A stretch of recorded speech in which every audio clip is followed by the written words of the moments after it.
Surantawa tsoron Allah taƙawa shine wasiyan da Allah ya yi wa mutanen farko da na ƙarshe, kuma shine kiran annabawa kuma tutar masoya Allah.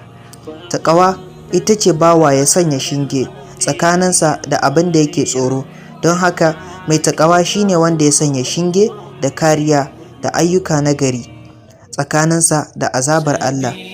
Sai ka gan shi yana nisa da haramtattun al'amura, sannan yana gaggawa wajen aikata ayyukan alkhairi, don haka sai ya rayuwa amintatta gangariya a nan duniya, a can lahira kuma ya samu matsayi maɗaukaki.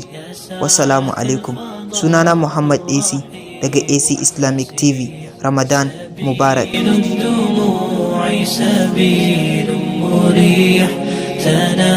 هدايا صاحي كي تستريح وبث الدعاء